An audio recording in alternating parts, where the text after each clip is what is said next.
The guardian of the spring in the serene village of Clearwater, where the air was always fresh and the fields stretched out like a patchwork quilt, there was a source of life that sustained everything, the great spring. Its waters were crystal clear and cool, flowing gently from a hidden grotto in the hills and winding their way through the village, nourishing the land and its people. The villagers revered the spring, believing it to be a gift from the gods, and they took great care to protect it. At the heart of the village lived a young woman named Marina. She was known for her deep connection to the water, her gentle spirit, and her uncanny ability to understand the rhythms of nature. Marina's parents had passed away when she was a child, and she had been raised by her grandmother, Lyra, the village healer and the guardian of the great spring. Lyra had taught Marina everything she knew about the spring's healing properties, the plants that grew along its banks, and the importance of respecting and preserving the water.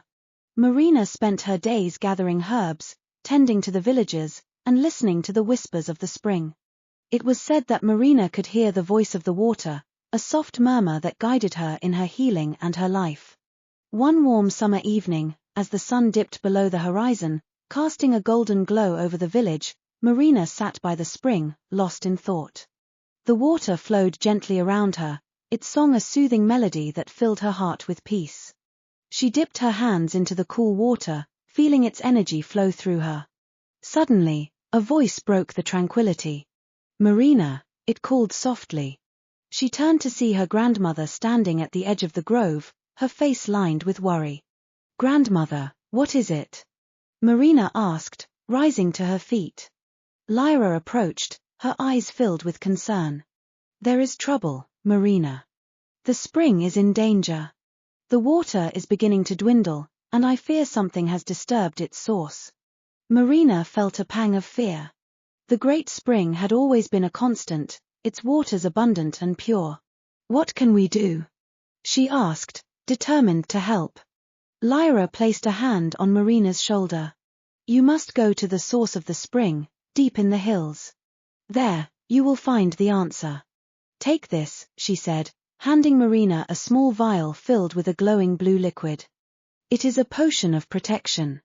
Use it wisely." With her grandmother's blessing, Marina set out on her journey. She followed the path of the spring, the water guiding her steps through the forest and up into the hills.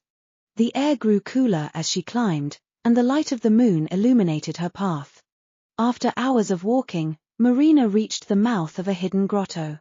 The entrance was shrouded in vines and moss, but she could hear the faint sound of water flowing from within. Taking a deep breath, she entered the grotto, her heart pounding with anticipation. Inside, the grotto was a magical place, filled with shimmering crystals and glowing plants. At the center, she saw the source of the spring, a pool of water, its surface sparkling with an ethereal light. But the water was not as abundant as it should have been, and Marina could see that something was wrong. As she approached the pool, a figure emerged from the shadows. It was a tall, slender woman with hair that flowed like water and eyes that glowed with a deep, ancient wisdom. "Who are you?" Marina asked, her voice trembling. "I am Narada, the spirit of the spring," the woman replied. "I have guarded these waters for centuries, but now a great darkness threatens them." Marina felt a surge of determination. "Tell me what I can do to help." Narada's eyes softened. "There is a creature, a dark spirit, that has taken residence near the source. It is draining the life from the water, poisoning the spring. You must defeat it, but be careful, it is powerful and cunning." Marina nodded, feeling the weight of her responsibility. She took the vial her grandmother had given her and drank the potion, feeling a warm energy spread through her body. "I will do whatever it takes to save the spring." Narada led Marina to a narrow passage at the back of the grotto. "The creature lies within," she said. "May the waters protect you." With a final nod, Marina entered the passage, her heart pounding with fear and determination. The air grew colder, and the darkness deepened as she ventured further. She could feel the presence of the dark spirit, its malevolent energy seeping into the air. At last, she reached a cavern where the creature lay. It was a grotesque, shadowy figure, its eyes glowing with a sinister light. "You dare to challenge me?" it hissed, its voice like nails on a chalkboard. Marina stood her ground, feeling the power of the spring within her. "I will not let you destroy the great spring," she said, her voice steady. "You have no place here." The creature laughed, a chilling sound that echoed through the cavern. "You are but a mortal. You cannot defeat me."